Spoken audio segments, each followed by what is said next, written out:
warahmatullahi wabarakatuh. Apa kabar semua? Nah, kembali lagi nih bersama saya Novita Sari dari Prodi Pendidikan Sejarah Fakultas Keguruan dan Ilmu Pendidikan Universitas PGRI Banyuwangi. Nah, dalam beberapa menit ke depan kita akan sedikit meresum tentang buku dari sejarah kebudayaan Indonesia. Nah, di sini Novi mengambil buku tentang sejarah Nusantara. Nih, dari Sanusi Pane. Nah, Sanusi Pane ini adalah tokoh sejarawan dan sastrawan angkatan Pujangga Baru. Nah, ini bukunya ya, guys. Tebelnya segini. Nah, ini sangat cocok sekali untuk mahasiswa ataupun adik-adik yang ingin belajar tentang sejarah, apalagi sejarah tentang negara kita sendiri, yaitu negara Indonesia. Ya. Nah, di sini banyak menceritakan tentang kisah-kisah sejarah, tentang kisah-kisah sejarahnya. Jadi sejarah Nusantara ini kerajaan Islam di Nusantara hingga akhir masa Kompeni. Kepercayaan sebelum Islam berdiri disebut kepercayaan jahiliyah atau zaman kebodohan. Mereka menyembah batu-batu dan lain-lain. Kota-kota yang terbesar di daerah itu adalah Mekah dan Yathrib, yang kemudian bernama Madinah. Nabi Muhammad SAW diutus Allah untuk menyampaikan firman-firmannya kepada manusia. Penduduk Mekah kebanyakannya tidak percaya bahwa Nabi Muhammad SAW itu utusan Allah.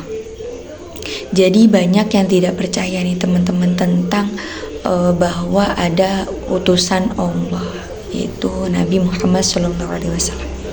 Keterangan-keterangan Nabi disebut dengan hadis. Rukun yang 5 ialah syahadat, sholat, saum atau puasa, dan zakat dan haji. Karena perselisihan paham dalam hal bagian-bagian fikih, timbul beberapa mazhab. Adapun beberapa mazhab, yakni mazhab Imam Asy-Syafi'i, mazhab Imam Abu Hanifah, mazhab Imam Malik, dan mazhab Imam Ahmad Hambali. Nah, jadi di sini nanti ada kata pengantar. Nah, di sini ada sejarah Nusantara, kerajaan Islam di Nusantara, karya Sanusi Pane.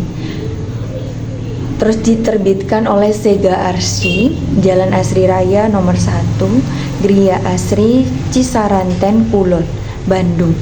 Nomor telepon atau HP 022 780 8939. 081 untuk nomornya 081 221 650 446. Emailnya kos@yahoo.co.id. Cetakan pertama pada bulan Juli 2017. Editornya Holid Santoso. Penyuntingnya Muhammad Orsan. Desain sampul ini sekar langit. Tata letaknya dari sekar langit juga. Terus ISBN-nya 978 602 863 5355. Nah, ini. Terus ada isi bukunya nih teman-teman. Ada isi buku. Nih. Isi bukunya yang pertama ada kata pendahuluan.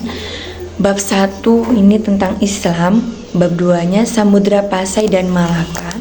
Bab ketiganya kemajuan pesisir di tanah Jawa dan akhir Majapahit. Bab 4-nya Demak, sambungan Pajang dan Mataram. Bab 5-nya Banten dan Cirebon. Bab 6-nya Johor. Bab 7-nya Aceh. Bab 8 permulaan VOC. Bab 9 Mataram dan Sultan Agung. Bab 10 Makassar Perang Trunojoyo. Bab 11 Banten Cirebon Priangan. Bab 12 Perselisihan mulai timbul di Mataram, Perang Surapati. Bab 13 Perang umum terhadap Kompeni. Bab 14 Tanah Seberang. Bab 15 Perjuangan dagang. Terus bab yang 16 itu Kompeni, politik ekonominya, kemajuannya dan jatuhnya. Nah, ini nanti jadi itu bab-babnya ya, sangat menarik sekali, apalagi tentang sejarah di Indonesia. Nah, ini juga ada kata pendahuluan. Sejarah dapat diperpanjang dan dapat diperpendek. Hal politik dapat diutamakan, tetapi hal ekonomi, masyarakat, seni, dan agama, kesusastraan dapat pula diperlakukan demikian.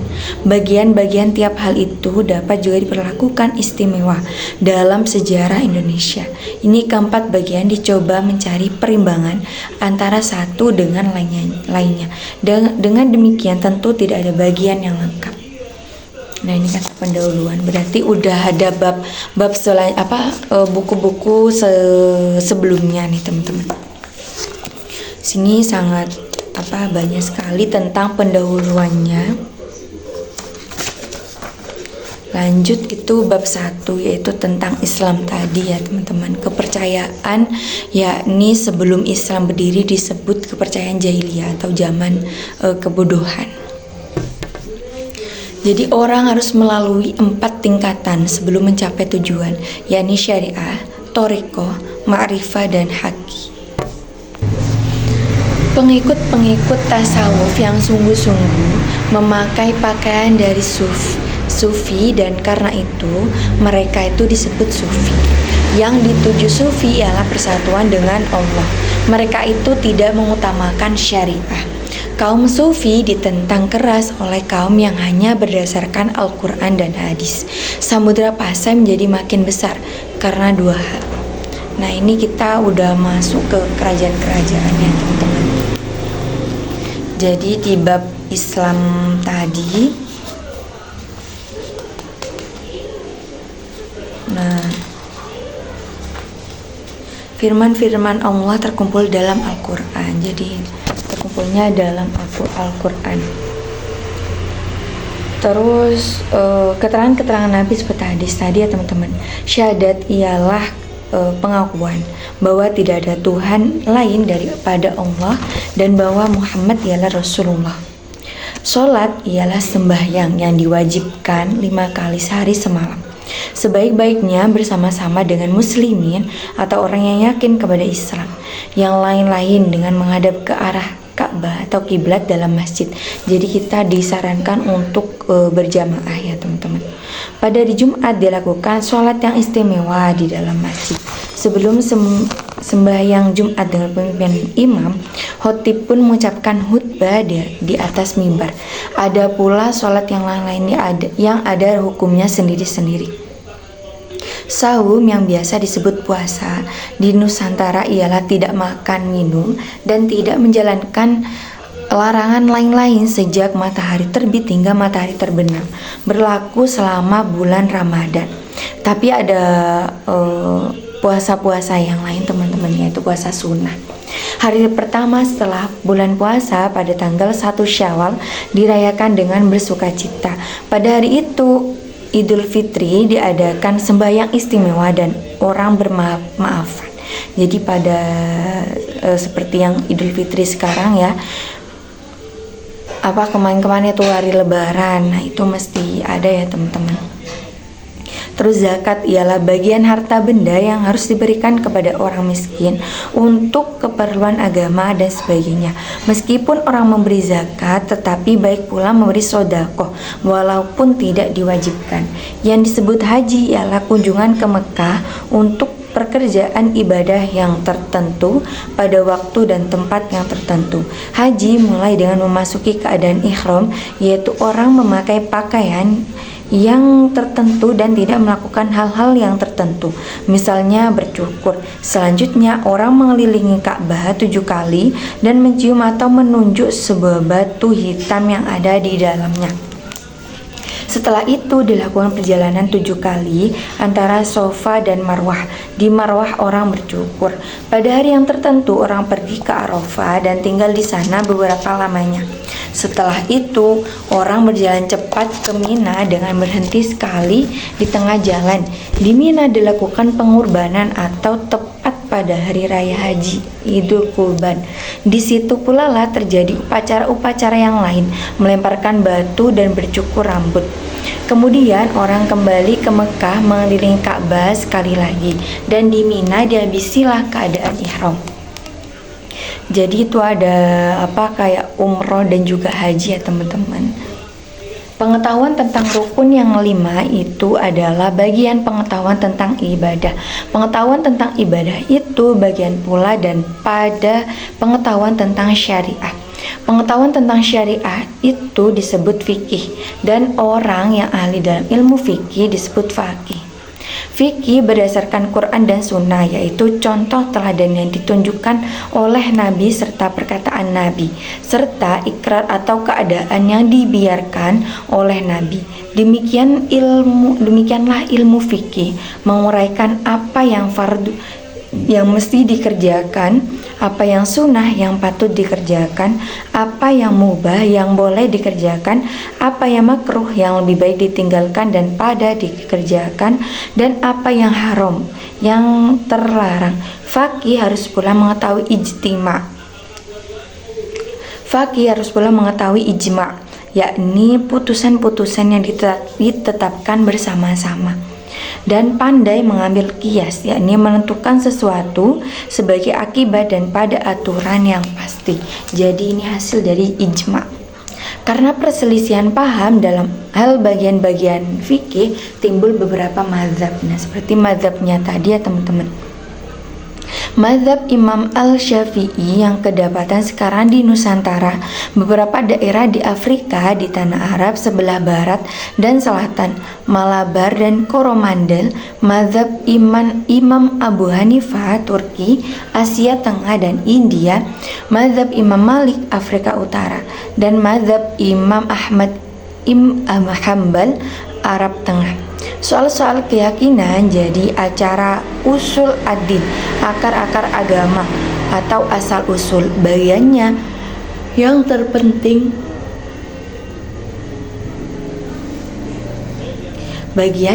terpenting ialah ilmu at-tauhid, yaitu ilmu tentang kesatuan Allah. Setelah itu tentang kitab-kitab dan malaikat-malaikat, dan tentang nabi-nabi dan rasul-rasul. Diuraikan pula hal dunia akan kiamat dan manusia akan diadili oleh Allah, akan ditetapkan dosanya dan pahalanya serta masuk neraka atau masuk surga. Karena penting sekali mengetahui isi Quran, sesungguhnya ilmu bahasa Arab lekas timbul.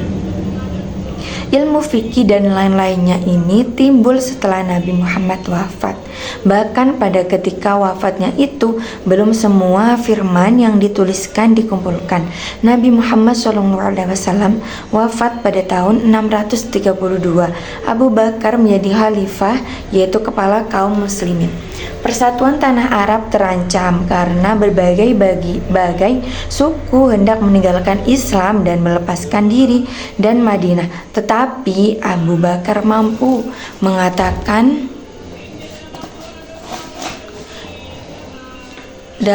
mengatasi semuanya, sehingga persatuan terpelihara kembali.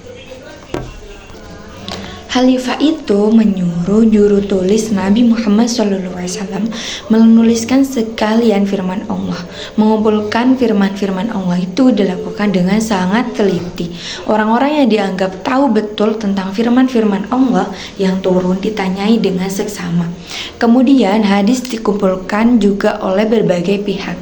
Pertukaran pikiran tentang hadis yang benar dan yang tidak benar terjadi, tetapi akhirnya dua kumpulan hadislah yang terutama, yakni kumpulan Bukhari dan Muslim. Tentu sekali orang merasa ayat-ayat Quran perlu diterangkan. Seorang keluarga Nabi menyusun keterangan-keterangan atau tafsir atas Quran, tetapi kemudian hilang. Kebanyakannya termuat dalam tafsir-tafsir Tabari. Abu Bakar diganti oleh Umar. Tanah Arab sekarang telah bersatu kembali dan mulailah Islam kembang keluar. Damsyik dan Yerusalem jatuh ke tangan Islam dan akhirnya seluruh Suriah, Persia mengikut. Kemudian tunduk pula Mesir dan Persia dalam dan Tripoli. Umar wafat dibunuh oleh seorang budak, budakannya ialah Utsman. Beberapa daerah misalnya Pulau Siprus ditaklukkan. Utsman pun wafat karena dibunuh. Ali suami Fatimah putri Nabi Muhammad SAW jadi khalifah. Mula-mula ia bersemacam di Madinah, kemudian di Kufah. Keluarga Utsman kaum Umayyah menentang dia, tetapi dapat kekalahan dalam pertempuran dekat Siffin. Pengikut-pengikut Ali banyak yang berkeyakinan bahwa yang berhak jadi khalifah ialah keluarga Nabi. Golongan itu disebut Syiah dan sampai sekarang beranggapan bahwa yang berhak jadi khalifah ialah keturunan Ali dan Fatimah. Golongan Harijiyah beranggapan bahwa turunan tidak penting, khalifah harus dipilih dengan cara teratur. Ali wafat karena terbunuh pula. Putranya yang sulung Hasan melepaskan haknya dengan kemauan adik sendiri. Adiknya Husain mangkat dalam pertempuran dekat Karbala. Kekuasaan jatuh ke tangan Muawiyah dan Damsyik jadi ibu kota. Semenjak itu kebudayaan dan pikiran Suriah dan Persia makin besar pengaruhnya di antara kaum muslimin, terutama dalam hal tasawuf.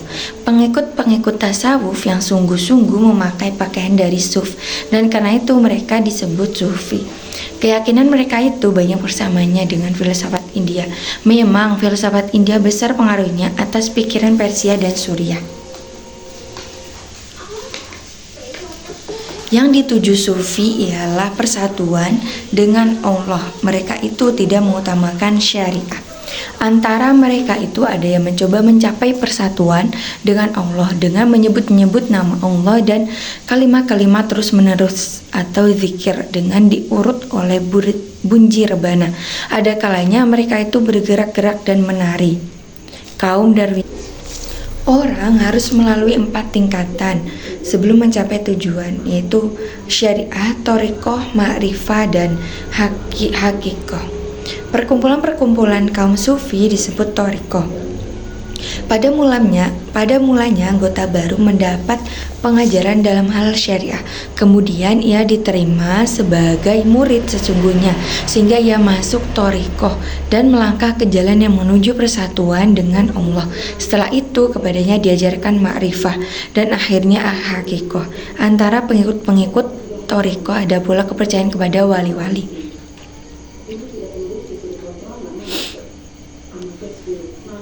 Jadi di sini dijelaskan tentang awal mula agama Islam menjadi agama yang sekarang. Terus ada thariqah yang teramat terkenal sekarang ialah Naqsabandiyah, Syatariyah, dan Qadiriyah. Thariqah Qadiriyah didirikan oleh Abdul Qadir Jailani di Baghdad. Syiah yang telah dibicarakan itu pun akhirnya menjadi perkumpulan sufi. Anggota-anggotanya yakin bahwa tasyawuf hanya diajarkan Nabi Muhammad SAW kepada Ali. Kaum sufi ditentang keras oleh kaum yang hanya berdasarkan Al-Quran dan hadis. Demikian seorang sufi yang dikenal ialah Al-Hallaj yang mengatakan an al-haq, sayalah kebenaran. Artinya kebenaran hanya terdapat dalam hati sendiri. Dihukumati di Baghdad. Filsafat Yunani dipelajari pula dari kalangan muslimin. Al-Ghazali yang meninggal pada tahun 1111, seorang ahli Persia menjadi guru besar di Baghdad, mencoba mendamaikan sekalian golongan, terutama dalam kitabnya bernama Ihya Ulumuddin, menghidupkan pengetahuan agama. Pengaruhnya besar sekali dalam kalangan muslimin hingga sekarang.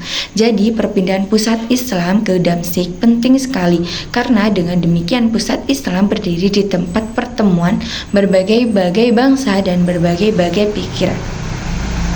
Keluarga Umayyah memerintah lebih kurang 90 tahun lamanya. Dalam zaman itu tentara Islam merebut Spanyol, Afghanistan, Turki, Asia Kecil, Armenia. Golongan-golongan yang tidak setuju kepada keluarga itu acap kali melakukan perlawanan. Akhirnya keluarga Abbasiyah, turunan Abbas, paman Nabi Muhammad, dapat menjatuhkan keluarga Umayyah itu dengan bantuan Syiah. Pada mulanya Khalifah Abbasiyah berkedudukan di Kufah. Khalifah yang kedua pindah ke Baghdad, dan semenjak itu kota itu makin besar.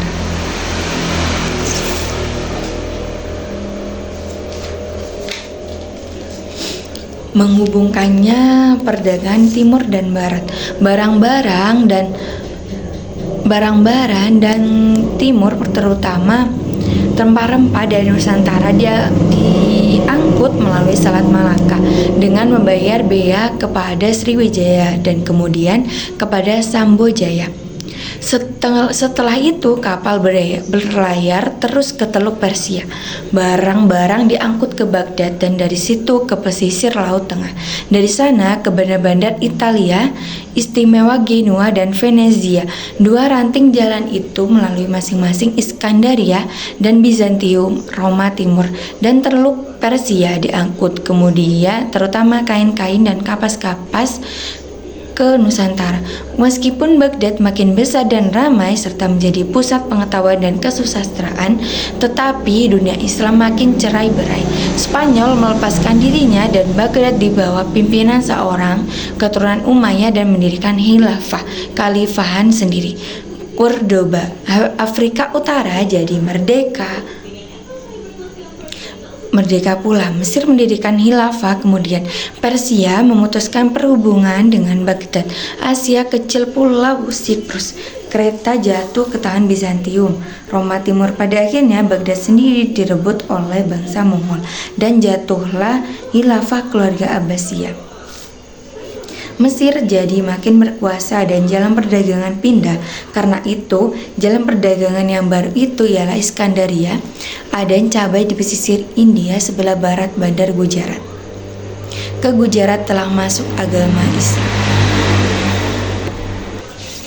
pada tahun 664 tentara Umayyah sampai ke Punjab, akan tetapi daerah itu tidak jadi dikuasai.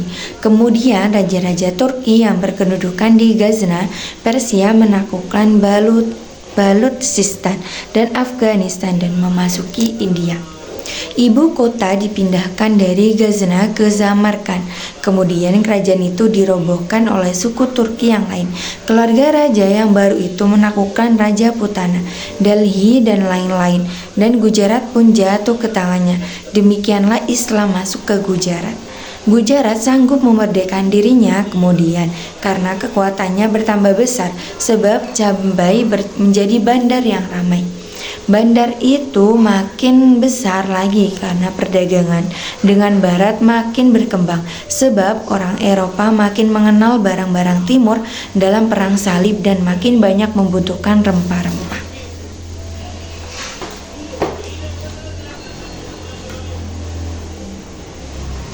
Nah, kita masuk ke bab 2.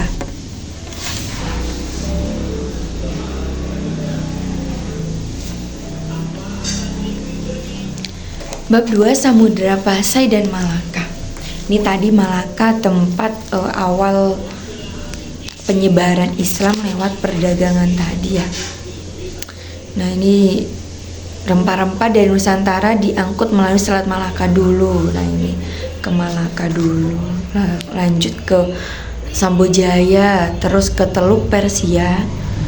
Habis itu ke Baghdad atau Laut Tengah. Lalu ke Teluk Persia nih yang terakhir. Sejarah Melayu menceritakan bahwa ada dua orang bersaudara bertengkar. Salah seorang mereka itu pergi mengembara. Pada suatu tempat di hutan dilihatnya seekor semut sebesar kucing. Didirikanlah istana di tempat itu dan kemudian menjadi kota samudra. Arti nama itu semut yang sangat besar. Demikian tersebut dalam buku itu. Dalam cerita itu tersimpul barangkali hal yang sesungguhnya terjadi, akan tetapi tidak dapat lagi diketahui bahwa samudra artinya atau dekat kampung samudra di tepi sungai Pasai yang bermuara di Teluk Lok Samoe, dan di sebelahnya dekat tempat Pasai dulu kedapatan makam-makam raja-raja Samudra Pasai yang tertua yang bertahun 635 Hijrah 1297 Masehi, ialah makam Sultan Malik Saleh. Dialah barangkali Raja Samudra Pasai yang pertama. Raja ini agaknya yang memerintah di samudra ketika Marco Polo mengunjungi Andalas Utara pada tahun 1292. Marco Polo ialah seorang ilmuwan Italia yang mengunjungi Tiongkok melalui darat. Perjalanannya kembali melalui Indonesia. Ia mengarang kisah tentang perjalanannya itu. Pusat kerajaan tidak lama di samudra, dipindahkan ke Pasai. Kemudian kerajaan itu terkenal dengan nama Pasai saja. Akan tetapi penulis-penulis tentang sejarahnya biasa menyebut Samudra Pasai. Raja yang kedua ialah Sultan Muhammad yang bergelar Maliku It-Tahir. Ia mangkat pada tahun 1326. Sultan Ahmad yang menggantikannya pun bergelar Maliku It-Tahir dan raja-raja Samudra Pasai. Setelah itu juga kebanyakan memakai gelar tersebut. Hal itu diketahui dan pada mata-mata uang yang didapat. Pada masa Sultan Ahmadlah barangkali orang Arab yang bernama Ibnu Battuta mengunjungi samudra. Ibnu Battuta diutus oleh Sultan Delhi ke Tiongkok pada tahun 1345. Kapalnya berlabuh di perlabuhan samudra. Dalam karangannya tentang perjalanan itu disebutnya Sumutra sebagai penulis Arab yang lain. Sebelum dia kemudian timbul ucapan Sumatera dan nama itu menjadi nama seluruh pulau Andalas. Nama Andalas kedapatan dalam sejarah Melayu. Ibnu Battuta dijemput oleh utusan Malikut Thohir. Ia menjadi tamu raja itu 2 minggu lamanya. Ibnu Battuta menerangkan bahwa raja itu merupakan pengikut mazhab Imam Syafi'i. Dari uraiannya tentang upacara-upacara istana nyata dari bahwa pengaruh India besar di samudra. Ya, pengaruh India jelas pula daripada hal yang lain, yaitu bahwa nisan-nisan pada makam-makam raja samudra Pasai kenyataannya terbuat di Gujarat. Sebelum hubungan Samudra Pasai dengan daerah itu, Ibnu Battuta mengunjungi samudra kembali ke dalam perjalanannya pulang, yaitu pada tahun 1346. Ia menghadiri perkawinan putra mahkota. Putra mahkota itu agaknya yang bernama Sultan Zainul Abidin. Ia terpaksa mengakui kekuasaan Majapahit. Pada kira-kira tahun 1405 duduk di atas tahta raja yang disebut dalam Torik Tiongkok. Orang Tiongkok datang juga berdagang ke Samudra Pasai. Yang dibeli mereka terutama adalah lada. Bukan mustahil yang dimaksud Torik tersebut adalah Zainul Abidin. Setelah tahun 1434, makin jarang utusan Samudra Pasai mengunjungi Tiongkok dan akhirnya tidak datang lagi. Malaka menggantikannya menguasai Selat Malaka. Samudra Pasai menjadi semakin besar karena 2 hal. Kerajaan Sailendra makin lemah yang akhirnya runtuh dan jalan perdagangan timur dan barat yang mula-mula melalui Baghdad pindah melalui Mesir. Karena perbedaan itu pula maka Jambai Bandar Gujarat makin ramai. Jadi perhubungan Samudra Pasai dan Gujarat rapat sekali. Itulah salah satu sebab makin berkembangnya Islam di Andalas Utara. Meskipun pada tahun 1389 masih nyata pengaruh zaman yang silam. Pada tahun itu meninggal seorang putri dan pada makamnya kedapatan tulisan Arab dan semacam tulisan Jawa kuno Andalas. Sebagaimana telah diuraikan dalam bagian yang lalu, keyakinan muslimin yang membawa Islam ke India sangat dipengaruhi tasawuf Persia. Tasawuf Persia pernah pula sangat dipengaruhi tasawuf atau filsafat India. Tidak mengherankan jika tasawuf atau filsafat India mempengaruhi keyakinan muslimin di India kembali. Bentuk Islam semacam itulah yang masuk ke Samudra Pasai, kemudian ke Malaka, tanah Jawa Andala, Selatan, dan lain-lain, sehingga agama yang baru itu tidak terasa agama asing. Ia hanya sebagian besar seakan-akan membawa perkataan-perkataan baru untuk paham-paham yang lama, bahkan banyak memakai perkataan-perkataan lama, dan demikian mudah berkembangnya.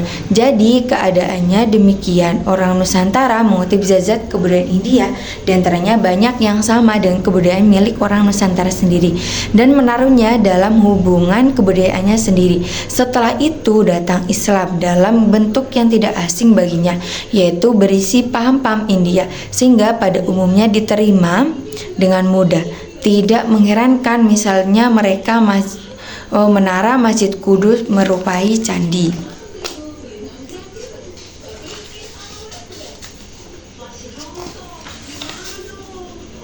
Nah, ini banyak sekali diceritakan tentang kerajaan Samudra Pasai dan Malaka.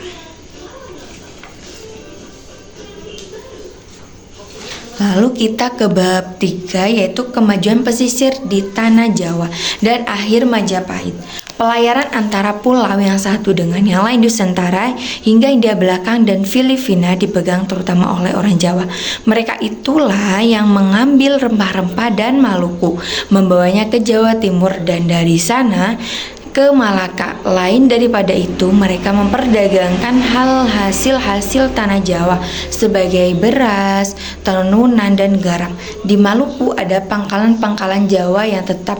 Yang terbesar ialah Hitu di Ambon. Demikian pula di Palembang dan Jambi. Kedua kota itu mengeluarkan lada terutama dan menerima beras dari Jawa. Karena perdagangan yang ramai itu, bandar-bandar di pesisir Jawa Timur sebelah utara bertambah besar. Yang terpenting ialah Tuban, Gresik, Jaratan terletak dekat Gresik, dan Surabaya. Di pesisir Jawa Tengah sebelah utara Jepara yang mengeluarkan beras dan garam. Garam berasal dan pati. Makin maju.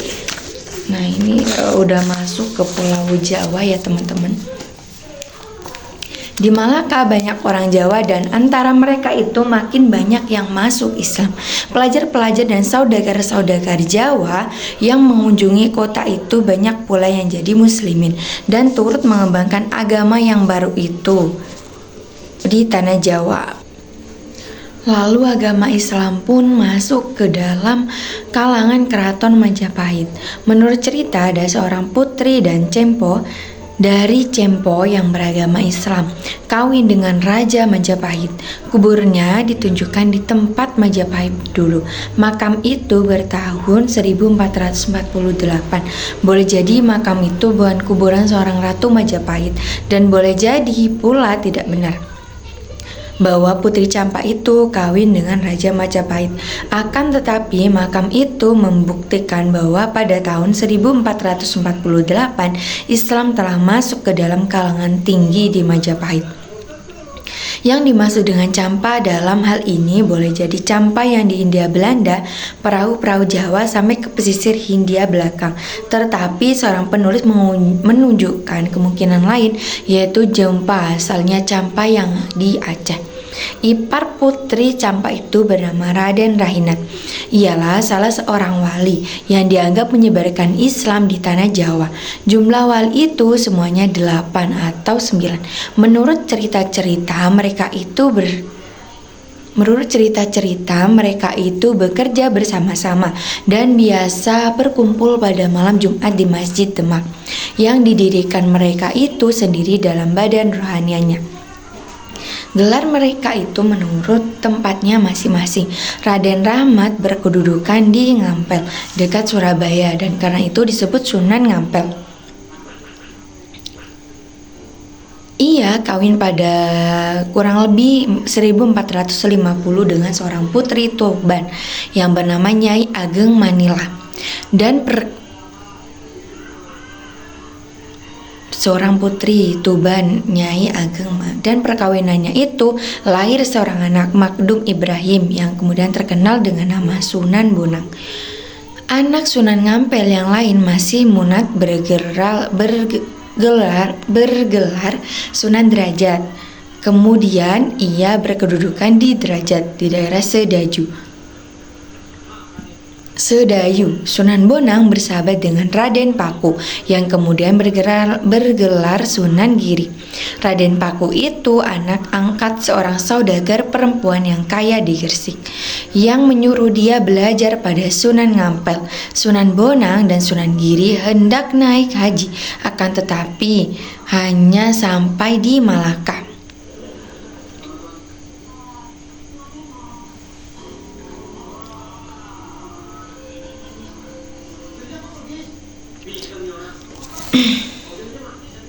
Nah, itu kita udah masuk ke ranahnya wali-wali atau wali songo yang menyebarkan Islam di Pulau Jawa. Mereka itu belajar pada seorang guru Persia dan setelah itu kembali ke Jawa. Sunan Giri mendirikan keraton dan masjid di Bukit Giri dekat Gresik. Dan Sunan Bonang mengajar di Bonang dekat Tuban.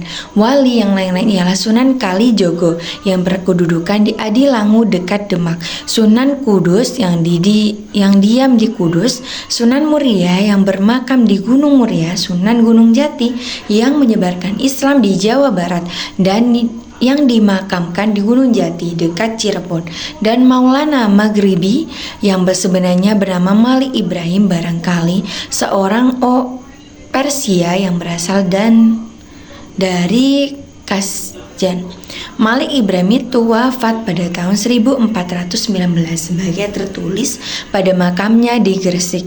Lain daripada wali-wali tersebut, itu banyak lagi wali yang lain yang hanya terkenal sedaerah-daerah. Lagi pula yang disebut wali yang 8 atau yang 9 berlainan. Meskipun begitu, dapat dikatakan nama-nama yang di ataslah yang paling terkenal. Syekh Siti Jenar pada mulanya anggota perkumpulan wali-wali, akan tetapi ia dibunuh sebab mengajarkan pelajaran rahasia kepada rakyat. Yang dimaksud dengan pelajaran-pelajaran rahasia itu dapat diketahui daripada naskah-naskah yang disebut suluk atau primbon. Suluk panjang lebar, primbon ialah catatan-catatan, yaitu tasawuf yang disesuaikan dengan paham-paham yang telah ada di Jawa. Demikianlah wayang yang diterangkan melalui Islam atau Islam diterangkan melalui wayang. Syekh Siti Jenar rupanya mengajarkan makrifat kepada sembarang orang, sehingga wali yang lain khawatir rakyat jadi bingung karena rakyat sukar misalnya mengerti akan perkataan bahwa Mekah terdapat dalam hati manusia. Makanya kebenaran dan kesucian tersimpul dalam hati manusia sendiri. Kemudian terkenal pula di Jawa karangan-karangan Sufi Hamzah Fansuri dan Banus dan Abdul Irauf, orang Singkil Aceh. Wali-wali yang tersebut itu merupakan guru-guru besar. Demikianlah sampai dan Maluku orang datang belajar pada Sunan Giri, sehingga dari Gresik Islam kembang di Nusantara sebelah timur. Sesuai dengan jalan perdagangan, Sunan Giri merupakan orang pertama yang meletakkan dasar kekuasaan sunan-sunan di wilayah Giri yang kemudian. Menurut Babat, wali-wali itu terutama Sunan Giri yang memimpin perjuangan melawan Majapahit, membantu Bintoro yang kemudian bernama Demak. Demaklah yang menjadi penghulu bagi bandar-bandar yang menghubungkan dengan Majapahit.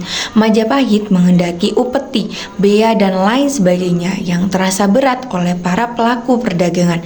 Lagi pula adipati-adipati wakil-wakil raja di bandar-bandar makin kaya dan tidak mau lagi dianggap punggawa raja. Sebagai penembahan Demak yang pertama adalah Raden Patah.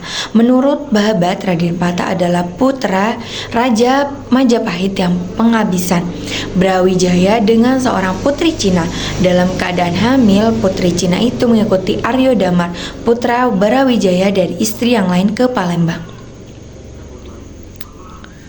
Setelah Majapahit kalah, Raden Patah diangkat menjadi Sultan Demak. Kata Babat Tanah Jawi, jadi Majapahit pindah ke Bintoro. Penduduk Majapahit menyingkir sebagian ke Bali dan boleh jadi sebagian bertahan di Penarukan, Pasuruan, dan Belambangan. Di Sumpit Urang, daerah Singosari pun masih lama berdiri agama Hindu. Sumpit Urang itu barangkali daerah milik Gajah Mada dulu. Mula-mula namanya Gajah Mada, setelah itu diubah jadi Sumpit Urang. Raden Patah diganti oleh putranya yang sulung, Pangeran Sabranglor. Pangeran Sabranglor lah barangkali yang disebut orang Portugis Patiunus. Patiunus itu dikatakan Raja Jepara. Ia menyediakan armada dan menyerang Malaka dengan bantuan Palembang pada 1453. Akan tetapi serangan itu dapat ditangkis oleh Portugis. Kemudian ia jadi Raja Demak.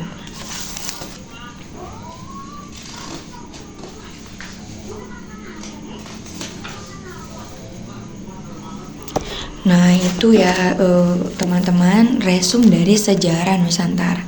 Jadi banyak sekali pengetahuan yang akan kita dapatkan ketika membaca buku dari Sanusi Pane, yaitu tentang sejarah Nusantara.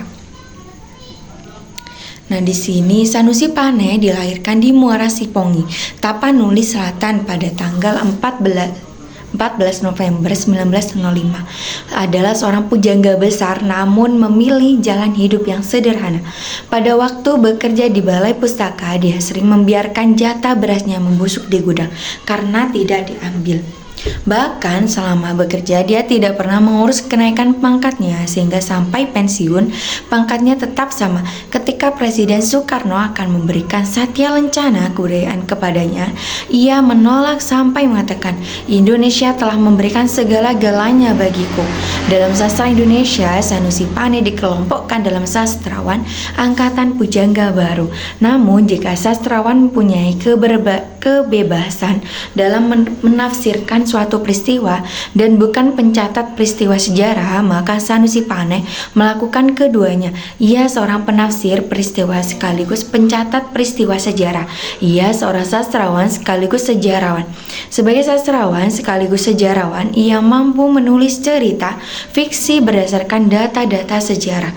Dalam buku Sandia Kalaning Majapahit, ia mendasarkan karyanya tersebut dari serat Dharma Wulan dalam cerita Raden Gajah yang terdapat dalam Pararaton. Buku sejarah Nusantara yang kini berada di tangan ini menjadi bukti kapasitasnya sebagai seorang sejarawan. Buku ini diakui sebagai karya sejarah yang langka pada zamannya. Jadi ini teman-teman ya, sangat penting sekali ketika kita akan belajar sejarah. Nah, insya Allah akan berguna di masa depan dan akan di masa mendatang. Jadi mungkin itu yang dapat Novi sampaikan tentang buku sejarah kebudayaan Indonesia, yaitu sejarah Nusantara dari Sanusi Pane. Ya, mungkin itu, mohon maaf apabila ada kesalahan, dan sampai jumpa di lain kesempatan. Wallahul muwaffiq ila aqwamit thoriq. Wassalamualaikum warahmatullahi wabarakatuh.